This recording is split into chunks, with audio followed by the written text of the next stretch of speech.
Обломки авто как свидетельство той страшной трагедии, которая унесла жизни 3 человек. 3 человека погибли, 1 госпитализирован. Страшная авария произошла на трассе Назрань-Малгобек. Версия случившегося и можно ли было избежать трагедии.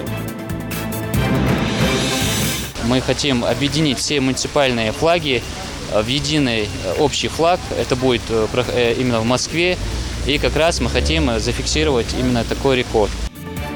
Демонстрация главного символа страны на площади Алания в Магасе. Расскажем, как в Ингушетии приняли эстафету ко Дню российского флага. Искал какие-то способы, чтобы быстрее запоминать, быстрее сессию сдавать и наткнулся на книгу по развитию памяти. Искусство запоминания или мнемоника. Ибрагим Аушев удивляет феноменальной памятью. В чем секрет его сверхспособности?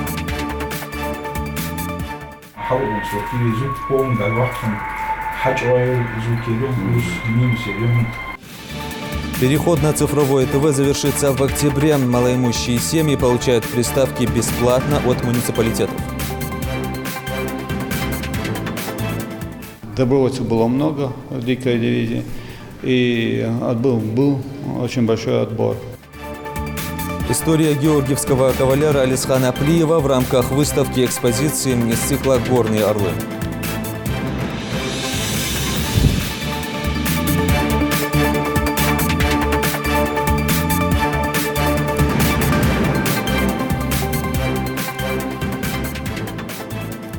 На канале Ингушетия Новости 24. Здравствуйте.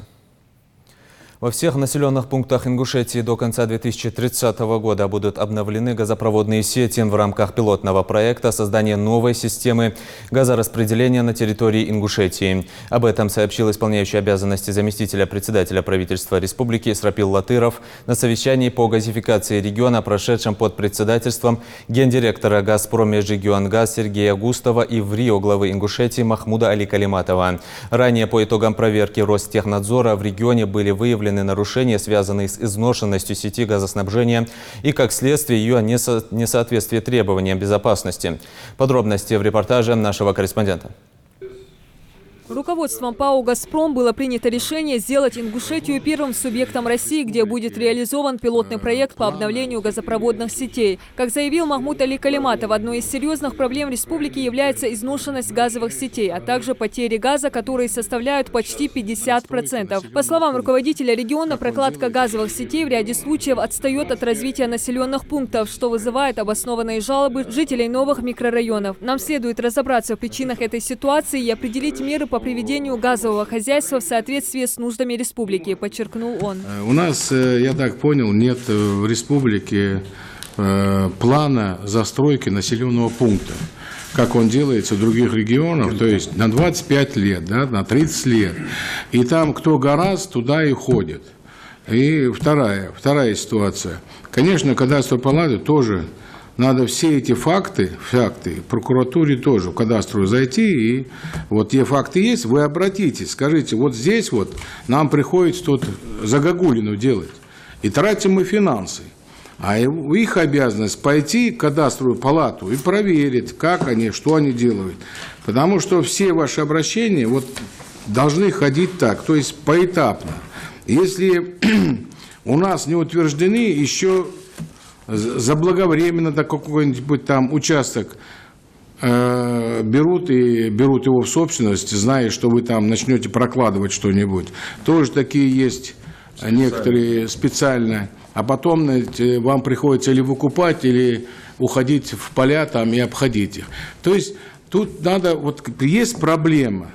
Ее надо решать конкретно. Всего до конца 2030 года в регионе будет обновлено около 2500 километров газопроводных сетей, сказал в ходе совещания вице-премьер Исрапил Латыров. По его же словам, до указанного срока будут установлены более 40 тысяч новых индивидуальных приборов учета для каждого домовладения и около 2000 приборов учета на улицах. На 1 января 2019 года 188 километров подземных газопроводов в республике достигли предельного срока эксплуатации. Это более 40 лет.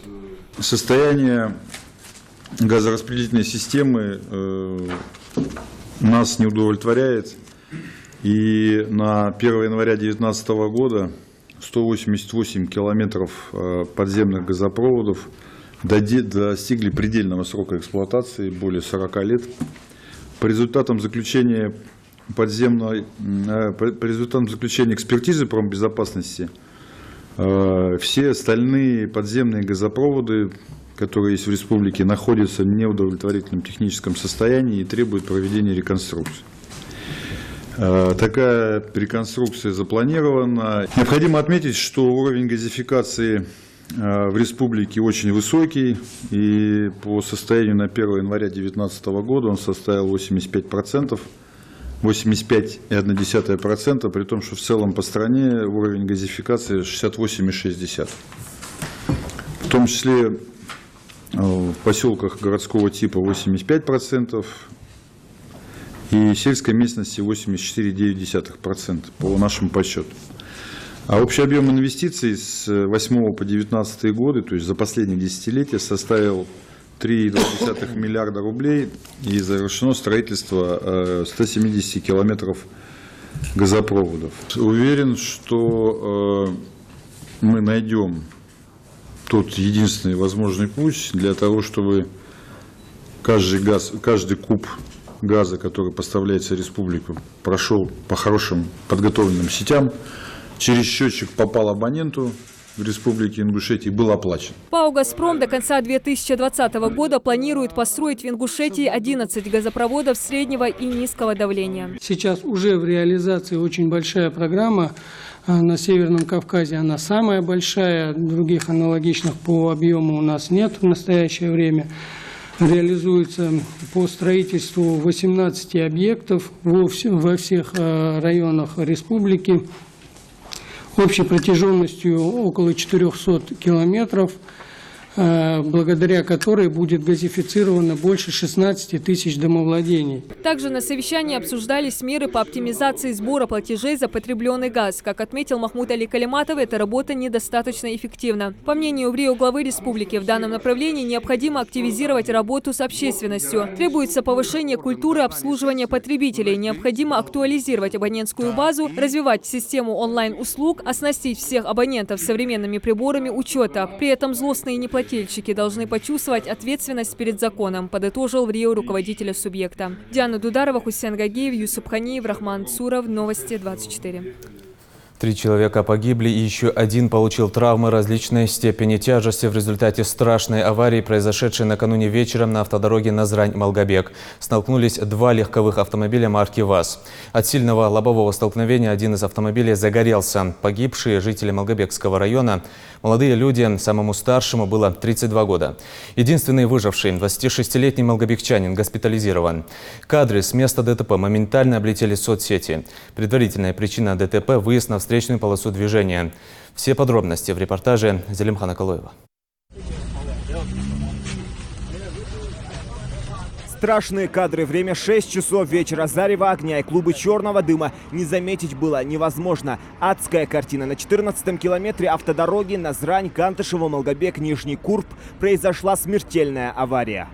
Обломки авто как свидетельство той страшной трагедии, которая унесла жизни 3 человек. Машина, двигаясь в сторону Назрани со стороны селения Верхние Ачулки, выехала на встречку и столкнулась в лоб с приорой хэтчбэк, после чего легковушку отбросила в кювет. Машина загорелась за считанные минуты. Пострадавших к этому времени успели вытащить подоспевшие на место трагедии очевидцы.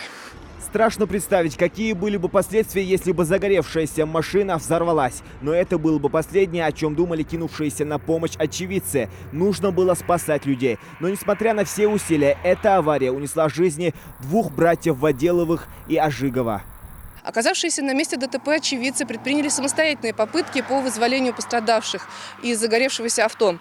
Однако водитель и пассажиры данного автомобиля, 30- и 32-летние жители сельского поселения Верхние Ачулки, были уже, к сожалению, мертвы. Также на месте ДТП скончался пассажир 2-го автомобиля, 29-летний житель сельского поселения Зязиков-Юрт. Он получил травмы, несовместимые с жизнью. 26-летний малгобекчанин госпитализирован в Ингушскую республиканскую клиническую больницу. Мы очень надеемся, что теперь его жизни и здоровью ничего не угрожает. Водитель Приоры хэтчбэк получил многочисленные переломы, не требующие хирургического вмешательства. Он сейчас в больнице и, по прогнозам медиков, еще 2 недели будет на стационарном наблюдении. Попасть к пострадавшему врачи не разрешают из-за пережитого стресса. Душевные раны оказались намного сильнее физических. Ушибленные раны волосистой части головы, ссадины верхней и нижних конечностей, перелом ребер справа, вертлужных впадины справа. На данный момент состояние больного относительно удовлетворительное. Больной в сознании, адекватен. Жалобы на незначительные боли в нижних конечностях и верхней конечности тоже. А прогнозы какие? Прогнозы. Все перечисленные переломы без смещения будем вести консервативно. Никаких оперативных вмешательств не планируется. Будем обследовать УЗИ в динамике и R-контроль. Увидев всю картину произошедшего в видеоролике, то, что Газиеву удалось выжить в такой аварии, врачи называют не иначе как чудом. Чаще всего в таких случаях летальный исход практически 90% бывает. И я в соцсетях увидел, я не был на работе в это время. Я думал, что мне не придется приезжать. Это то, что он выжил, просто чудо. Долгое время трасса Назрань-Кантышево-Малгобек-Нижний Курб реконструировалась, и до этого громкого инцидента этот участок дороги нельзя было назвать аварийным. Потому произошедшее ДТП вызывает еще больше удивления у инспекторов ГИБДД. Данный участок местности не является местом концентрации ДТП, поэтому назвать основную причину мы, к сожалению, не можем. На наш взгляд, это просто человеческий фактор сработал. Данный участок дороги очень хорошо просматриваем. Вчера не были достаточно тяжелые погодные условия. Да, была небольшая изморозь, был небольшой дождь, но на качество видимости это никак не влияло. Поэтому почему именно водитель вышел на обгон, нам, к сожалению, тяжело сказать, ну и, наверное, мы уже вряд ли получим на это ответы. К своему месту назначения водитель в обязательном порядке должен сесть спокойно, сосредоточиться, продумать мысленно у себя в голове, представить тот маршрут, куда он направляется, где он будет снижать скорость, где, наоборот, ему позволено будет немножко добавить, где необходимо будет пропустить пешеходов, так как на маршруте будет находиться учебное заведение, да, и могут неожиданно появиться дети. Также в обязательном порядке необходимо произвести осмотр транспортного средства, да, убедиться, что свет фар работает, включен, что исправна тормозная системность. Ну и, соответственно, на месте минимальные такие необходимые вещи, как аптечка и огнетушитель. Автомобили, а точнее то, что от них осталось, заняли место на стоянке отдела полиции в Назрани. До окончания автотехнической экспертизы и следственных действий они будут находиться здесь. А утверждать, кто виноват, а кто нет в этой аварии, рано.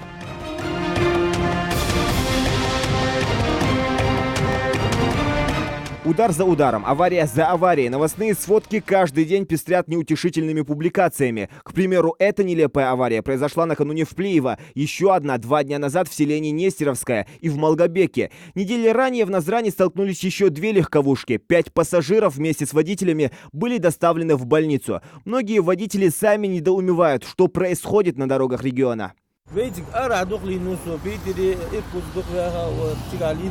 Вейтик мисал правил соблюдать здесь методят. Взаимоуважение водителей школы рекам здесь. Поворотник сага дач верзит вегасак. Согич мало эхдуху сумочку. Дихр дарс правил соблюдать. Шорти галилар. Шила лезешь без алялась тикет машин. Шорти алялась аварий хугас лорлуго. Если говорить в целом, то статистика аварий неумолимо растет. За полгода в регионе зарегистрировано 67 ДТП. Погибли 24 человека. Это не считая последние жертвы. За этими цифрами слезы родных и близких, которые из-за скорости и лишних минут ожидания потеряли достойных сынов.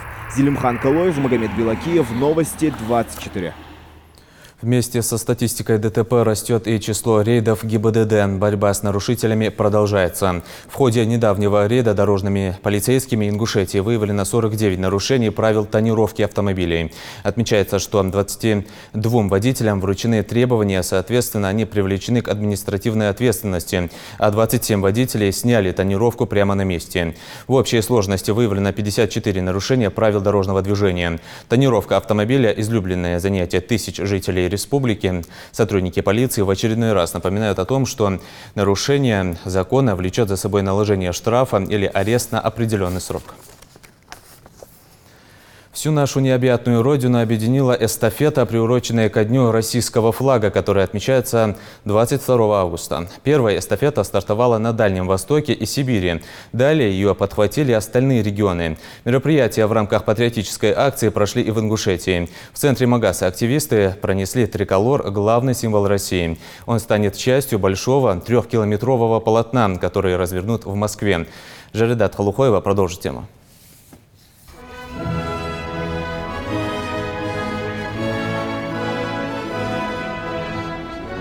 Он стал государственным символом всего четверть века назад, но уже имеет более чем 300-летнюю историю. Российский триколор не просто трехцветное полотнище, а лицо государства, сильной и могущественной страны. Несмотря на то, что до официального дня его чествования еще месяц, молодая гвардия уже собралась на праздник, который должен напомнить, насколько бережно необходимо относиться к главному символу государства. Мы должны помнить нашу символику, нашу историю.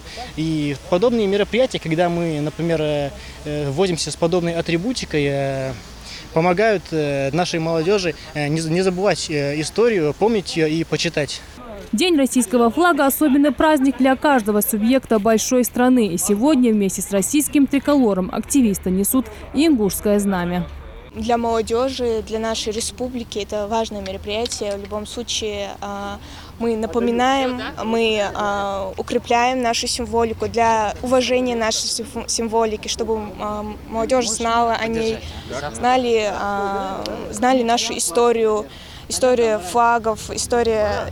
Ведь за каждой символикой есть свои определения, которые очень важны. Бок о бок, плечом к плечу, призывая к миру, к единству и согласию. Стартовав от аллеи в центре столицы, активисты несут флаг к башне Согласия. Не только молодых гвардейцев, под своей сенью триколор собирает всех. За общей фотографией стоят даже первые лица республики.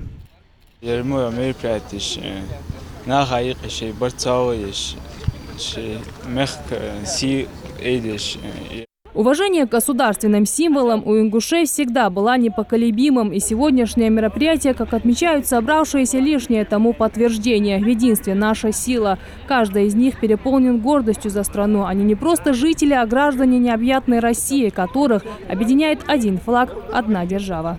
Мы говорим, что мы все вместе, мы с вами. Так что в любой ситуации, если что-то может произойти, нужна помощь, связь всегда есть. Всегда можете сюда приехать, можем взаимодействовать, помогать друг другу. С каждым годом празднование Дня государственного флага набирает все больше размах. Шествия, флешмобы и красочные концерты проходят по всей стране, потому что наш флаг – это все мы. Начиная от Дальнего Востока и Сибири, эту эстафету подхватили все регионы большой России. В рамках мероприятия в единое полотно будут объединяться все флаги, собранные в муниципалитетах.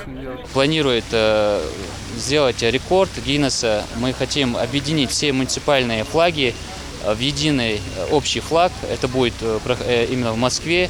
И как раз мы хотим зафиксировать именно такой рекорд. Это будет как раз для нас таким значительным событием. И молодая гвардия присоединилась, Ингушское региональное отделение присоединилось к данной акции. Финалом эстафеты станет всероссийская акция в Москве, на которой планируется растянуть огромное полотно из триколоров и флагов, собранных в регионах. По предварительным подсчетам, площадь полотна превысит 3000 квадратных метров. Жаридат Халухоева, Магомед Баскиев, Новости 24. Информация не к размышлению, а для запоминания. У Ибрагима Аушева это получается с легкостью. Молодой человек может запоминать тексты и различные комбинации чисел в большом объеме. В развитии феноменальной памяти ему помогает мнемоника – целое искусство запоминания сведений. Все дело в правильной тренировке безграничных способностей мозга, считает профессиональный мнемонист. Как Ибрагиму удается запоминать мегабайты информации, узнаем из репортажа Тамары Хашагульговой. 15-я косточка. Так, 15-я косточка у нас 5-5. Все правильно. Об Ибрагиме Аушеве смело можно сказать: человек с уникальной памятью. Ему ничего не стоит запомнить с первого прочтения тысячезначные числа, последовательность вещей, номера телефонов и имена людей. Но мало кто знает, что так было не всегда. В один прекрасный день, будучи 18-летним студентом-первокурсником, он задался вопросом, как запоминать большие объемы информации. С тех пор и начался его путь в мнемонику. В тот момент я учился на 2 факультетах, и плюс еще был такой маленький, скажем, товарный бизнес, и нужно было искать время, одновременно учиться и заниматься этими делами. И искал какие-то способы, чтобы быстрее запоминать, быстрее сессию сдавать, и наткнулся на книгу по развитию памяти. После этого, то есть это мне очень сильно понравилось, и я достиг каких-то результатов. Ибрагим всегда готов к экспериментам со своей памятью. Для нашей съемочной группы он решил запомнить последовательность 28 костяшек домино. Сначала кости выстроили в 4 ряда. Ибрагим около 2 минут запоминал их последовательность. А после того, как их тщательно перемешали, он вновь разложил их в исходном порядке. Сомневаться в чистоте эксперимента не стоит. Его подтверждает фото до перемешивания. Да, как видим, все в точности. Все правильно. Сегодня Ибрагим уже, можно сказать, мнемонист со стажем. Уже 2 года, как он делится своим опытом с другими. Началось все с простого мастер-класса, на который его уговорили друзья. Участники тренинга остались под впечатлением. Именно тогда он и решил для себя заняться этим делом серьезно. Молодой человек уже профессиональный тренер по развитию памяти, проводит свои авторские тренинги как на онлайн-платформе, так и в частной школе. А желающих укрепить свою память всегда хватает с лихвой. Приходит больше людей, наверное, по сарафанке, потому что кто-то проходит обучение, говорит, вот у меня получается так, и по сарафанке потом приходит. Преподаю, то есть у меня онлайн-школа, школа развития памяти и скорочтения. И плюс преподаю еще в Ставрополе. В Ставрополе там для детей у нас совместно с детским научным клубом, там у нас есть тоже образовательная программа, не только детским научным клубом, различные там образовательные учреждения, там мне говорят, можешь у нас там провести какой-то тренинг, я и провожу.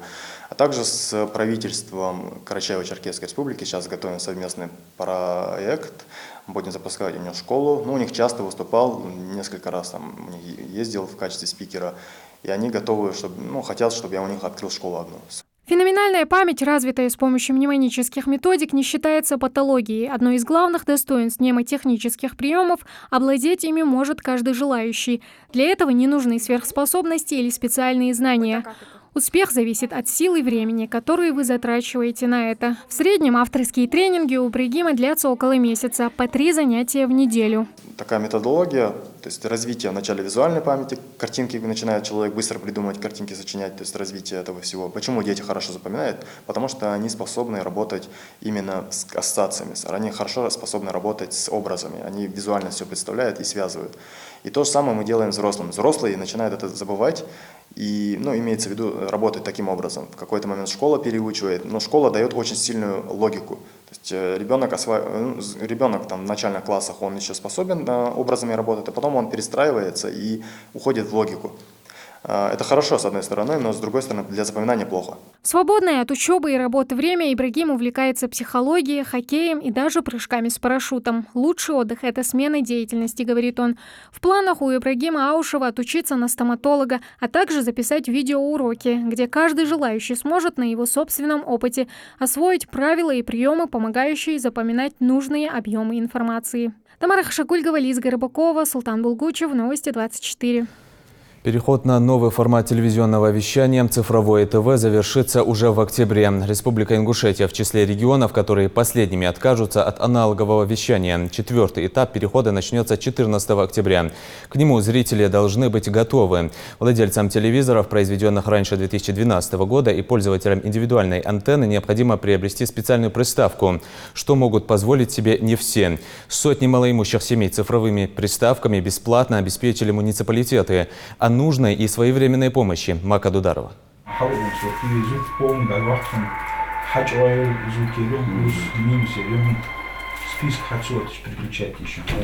В малоимущей семье Яндиевых появилась долгожданная цифровая приставка. До сих пор они смотрели по телевизору лишь пару каналов, и то после долгой процедуры их поиска и настройки. Теперь же с переходом на цифровое ТВ у Яндиевых появилась возможность смотреть любимые программы без помех.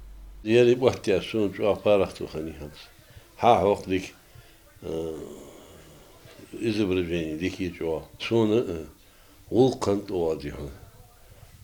Хоз лаватя телевизор наладить тя. Лабох бы. Еще раз баркал раз. Дал сидол дерез хал ерму ухш. Нечеткость изображения и проблемы со звуком уже позади и для Пугоевых. Эта семья тоже получила специальную приставку, и она стала прекрасным дополнением к новому телевизору, подарку от родственников. Первый НТВ, пятый канал. Переход на цифровое ТВ в России все еще продолжается. Ингушетии предстоит полный отказ от аналогового вещания уже в октябре. И чтобы к таким переменам были готовы все, малоимущим семьям помогают с приобретением и установкой современного устройства. Мы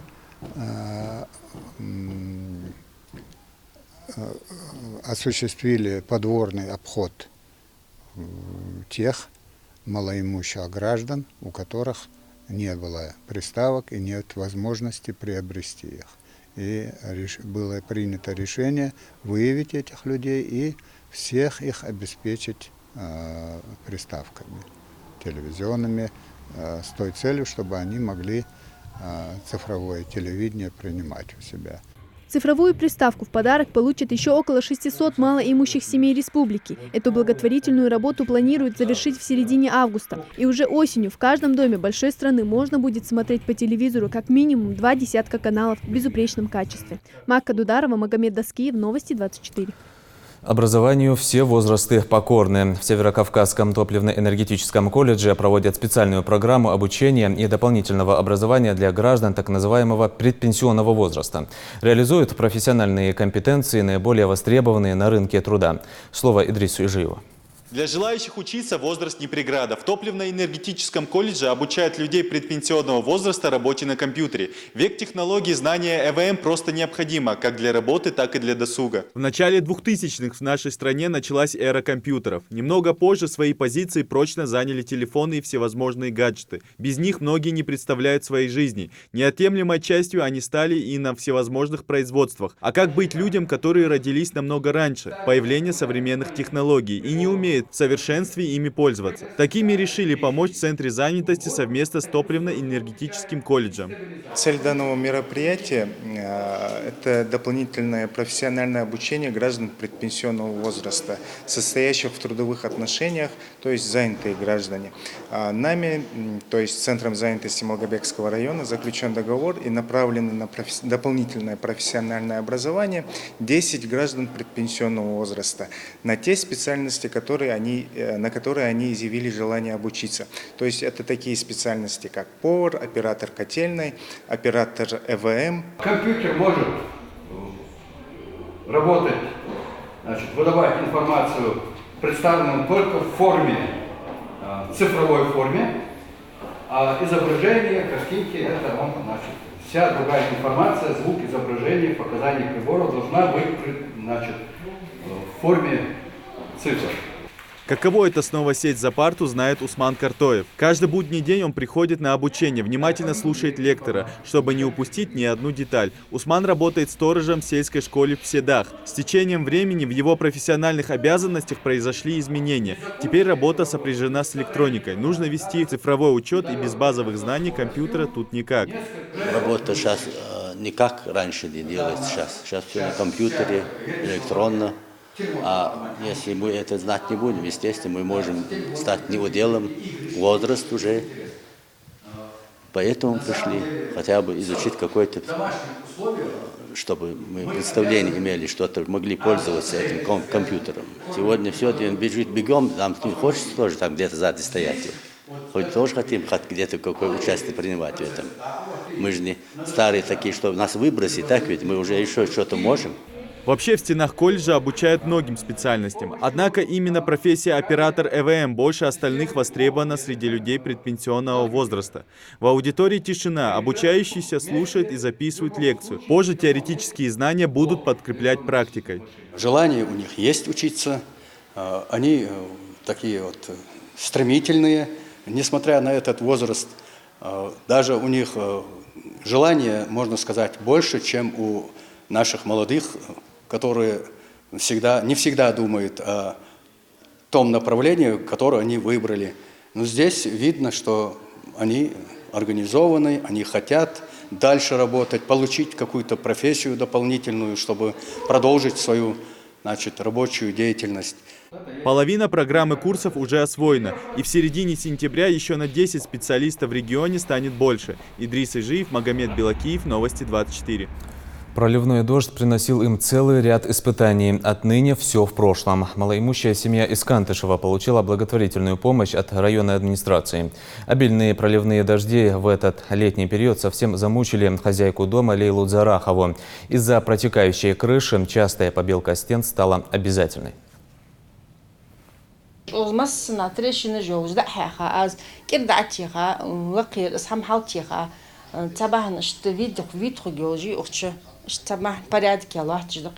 Обратился нам с просьбой оказать ему возможную помощь в решении ремонта кровли дома, где мы оперативно изыскали возможность и предоставили ему 100 листов шифера для ремонта кровли.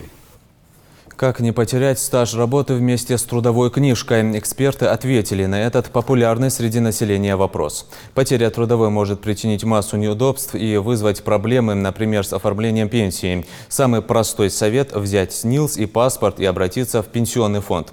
Выписки с лицевого счета, на который зачислялась заработная плата, станут подтверждением трудовой деятельности. Также можно обратиться непосредственно к бывшему работодателю с просьбой подтвердить трудовой стаж. 105 лет со дня создания дикой дивизии исполняется уже в следующем месяце. Событие значимое и важное. В состав дивизии входил и Ингушский полк, участвовавший в самых кровопролитных сражениях Первой мировой войны. К ее всадникам, оставившим неувядаемый след в истории, относится и полный георгиевский кавалер Алисхан Плиев. Развернутая информация о его биографии и боевом пути представлена в Музее мемориала памяти и славы в Насыркорте. Там состоялась выставка экспозиции из цикла «Горные орлы». Репортаж Дианы Дударовой.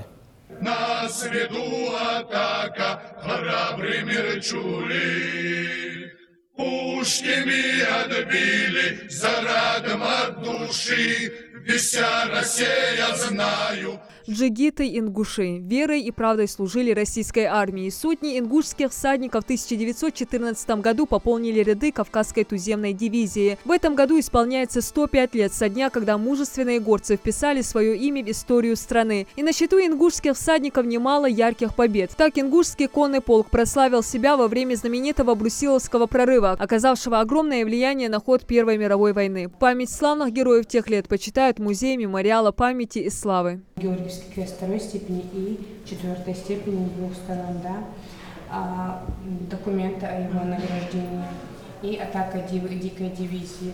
Это выставка из цикла «Горные орлы». На ней ежегодно знакомят посетителей с ингушскими офицерами, которые служили в дикой дивизии. В этом году героем экспозиции стал Алисхан Баталиевич Плиев, полный георгиевский кавалер. Здесь представлены фото и документальные материалы о его биографии и славном боевом пути. Алисхан Плиев родился в 1884 году в селении Плиевское. Обучался в Назрановской горской школе. В 1914 году добровольно вступил в ингушский конный полк. Во время Первой мировой войны воевал на юго-западном и румынском фронтах. Добровольцев было много в дикой дивизии, и был очень большой отбор среди добровольцев. И после, так как по закону Российской империи на службу принимались только добровольцы дикой дивизии. Там были кабардинцы, и черкесы, и дагестанцы, и чеченцы, и ингуши. Он показал себя как хорошего всадника. Вместе с полком прошел всю войну от старшего урядника до подпоручика. В декабре 1916 года был произведен в первый офицерский чин прапорщика, а в июле 1917 приказом по армиям Румынского фронта произведен в подпоручике. За проявленное мужество и храбрость в боях против австро-германцев был награжден 4 степенями Георгиевского креста. Со своим взводом удерживал пункт, не дав противнику пройти, и помог своей сотне удержать военное положение. За это он получил Георгиевский крест 4 степени. И помимо этого он еще получил орден Святой Анны 3 степени, еще и Георгиевский крест 3 степени. В 1918 году Алисхан Плиев участвовал в обороне родного села Плиева от белоказаков, а уже с 1919-го воевал в вооруженных силах Юга России и русской армии на Кубани и в Крыму. В это время являлся командиром сотни в ингушской кавалерийской бригаде. После окончания гражданской войны поручик Российской императорской армии остался в Советской России, работал в сфере народного хозяйства. Также мы включили дату 105-летия дикой дивизии, которая обучается 23 августа. День образования дикой дивизии. Вплоть до 30 июля экскурсоводы будут рассказывать посетителям историю жизни храброго ингушского всадника. А таких в полку дикой дивизии было много. Информация о них хранится и в стенах музея. Здесь же, на территории мемориала памяти и славы, расположен памятник ингушскому конному полку дикой дивизии. Он представляет собой композицию из 3 всадников, во главе которого изображен командир дивизии великий князь Михаил Александрович. Следом за ним командир ингушского конного полка полковник Георгий Мерчеле, 3-й всадник, кавалер золотого оружия полковник Асламбек Катиев. Это первый в России установленный памятник, посвященный дикой дивизии. Эта бесценная экспозиция напоминает о славных подвигах героев дикой дивизии. Истории многих кавалеристов еще остались нераскрытыми, ну а работники мемориала считают очень важным знакомить жителей и гостей республики со славными сынами народа, чтобы подрастающее поколение знало, с какой честью и достоинством они защищали отчизну. Диана Дударова, Майрбек Миржоев, Новости 24. На этом наш выпуск завершен. Оставайтесь на Национальном.